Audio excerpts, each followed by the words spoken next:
A vida psíquica do homem civilizado é cheia de problemas e não pode ser concebida senão em termos de problema.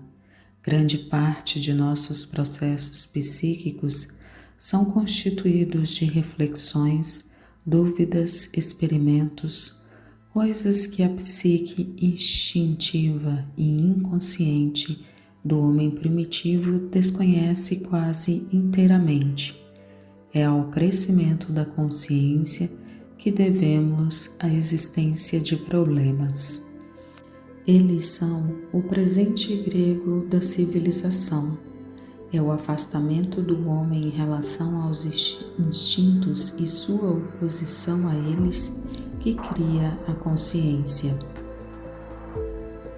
Tudo aquilo que em nós está ligado ainda à natureza tem pavor de qualquer problema, porque seu nome é dúvida, e onde a dúvida impera, aí se enquadra a incerteza e a possibilidade de caminhos divergentes. Cada problema, portanto, implica a possibilidade de ampliar a consciência. Cada um de nós espontaneamente evita encarar seus problemas enquanto possível.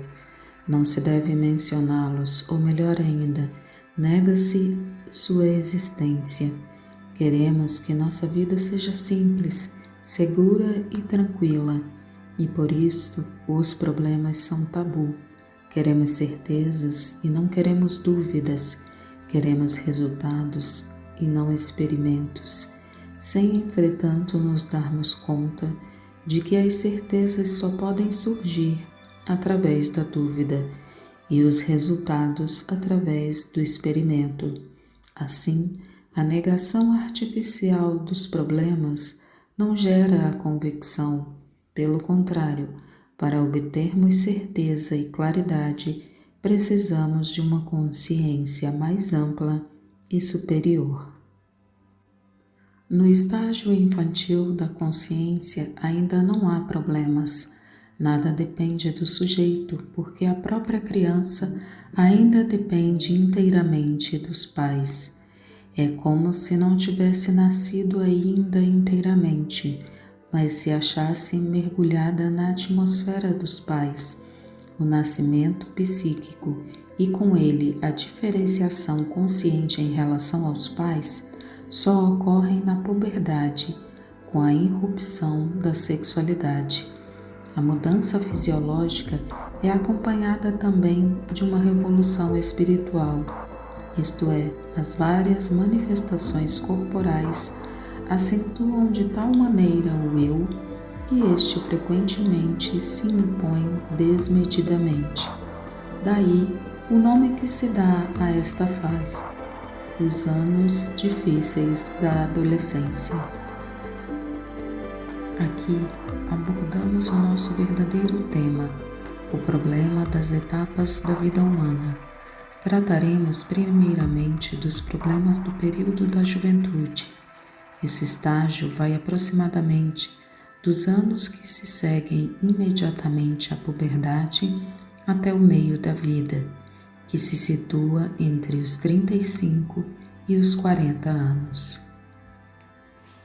Alguma coisa dentro de nós quer permanecer como criança, quer permanecer inconsciente, ou quando muito, consciente apenas do seu ego, quer rejeitar tudo o que lhe é estranho, ou então sujeitá-lo à sua própria vontade.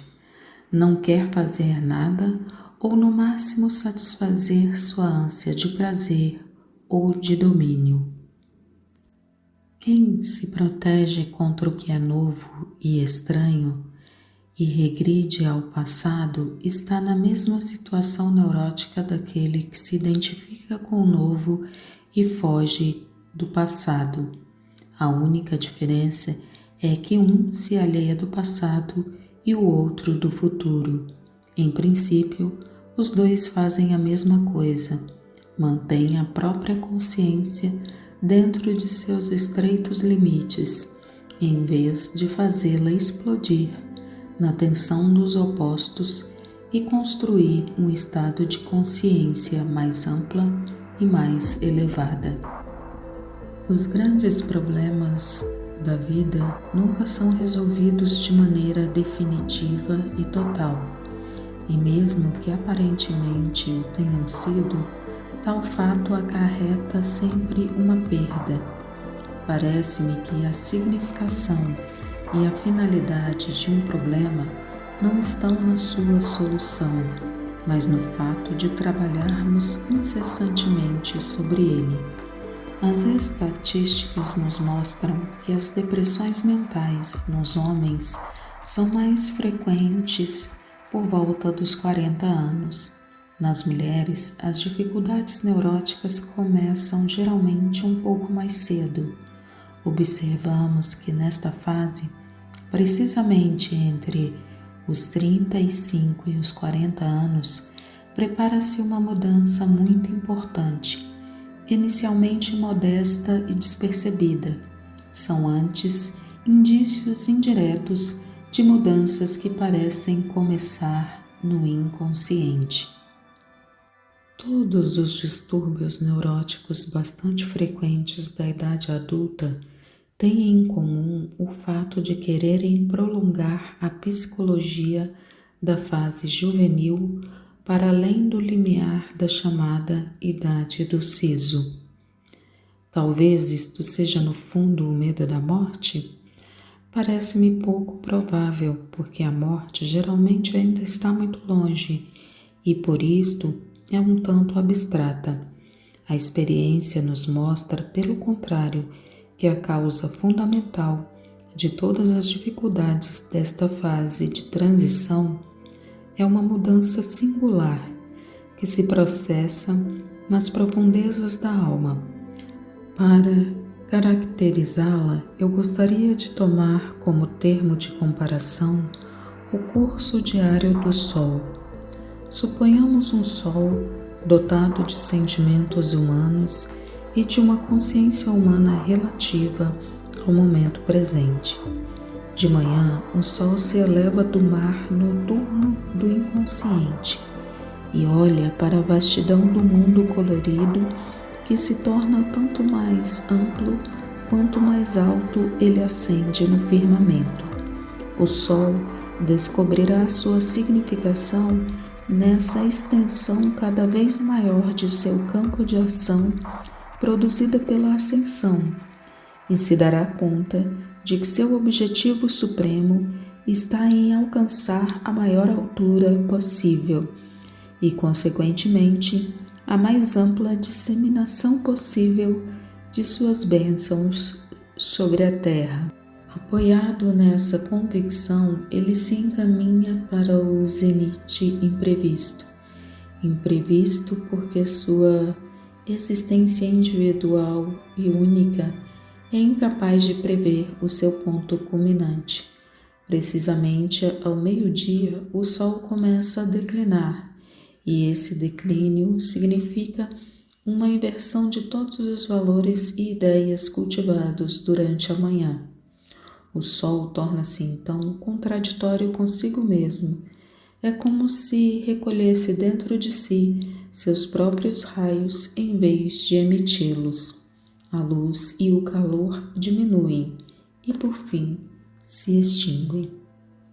Pessoas inteligentes e cultas vivem sua vida sem conhecerem a possibilidade de tais mudanças.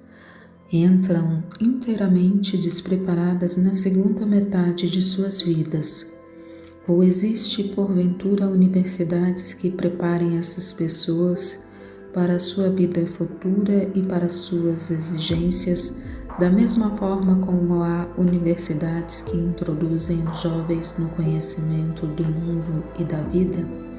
Não, entramos totalmente despreparados na segunda metade da vida, e pior do que isto, damos este passo sob a falsa suposição de que nossas verdades e nossos ideais continuarão como antes.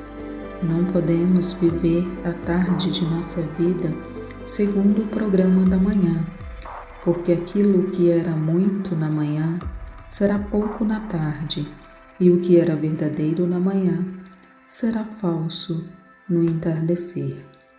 O homem que envelhece deveria saber que sua vida não está em ascensão nem em expansão, mas um processo interior inexorável produz uma contração da vida. Para o jovem, constitui quase um pecado ou pelo menos um perigo ocupar-se demasiado consigo próprio. Mas para o homem que envelhece, é um dever e uma necessidade dedicar atenção séria ao seu próprio si mesmo. Depois de haver esbanjado luz e calor sobre o mundo, o sol recolhe os seus raios para iluminar-se a si mesmo. Disse há pouco que não temos escolas para os que chegaram aos 40 anos, mas isso não é totalmente verdadeiro. Nossas religiões têm sido sempre ou já foram estas escolas, mas para quantos de nós elas o são ainda hoje? Quantos dos nossos mais velhos se prepararam realmente nessas escolas para o mistério da segunda metade da vida, para a velhice, para a morte e a eternidade? Para concluir, eu gostaria de voltar por um momento à comparação com o Sol. Os 180 graus do arco de nossa vida podem ser divididos em 4 partes. O primeiro quarto, situado a leste, é a infância, aquele estado sem problemas conscientes, no qual somos um problema para os outros, mas ainda não temos consciência de nossos próprios problemas. Os problemas conscientes ocupam o segundo e o terceiro quartos, enquanto no último quarto, na extrema velhice, mergulhamos naquela situação em que, a despeito do estado de nossa consciência, voltamos a ser uma espécie de problema para os outros. A infância e a extrema velhice são totalmente diferentes entre si, mas têm algo em comum: a imersão no processo psíquico inconsciente. Como a alma da criança se desenvolve a partir do inconsciente, sua vida psíquica, embora não seja facilmente acessível, contudo não é tão difícil analisar quanto a das pessoas muito velhas que mergulham de novo no inconsciente, onde desaparecem progressivamente. A infância e a extrema velhice são estados de vida sem qualquer problema consciente. Por esta razão, eu não as levei em consideração nesse meu estudo. O livro que serviu de base para este vídeo foi O Indivíduo Moderno em Busca de uma Alma, Carl Jung, editora Vozes. Desejo a você boas leituras e boas reflexões.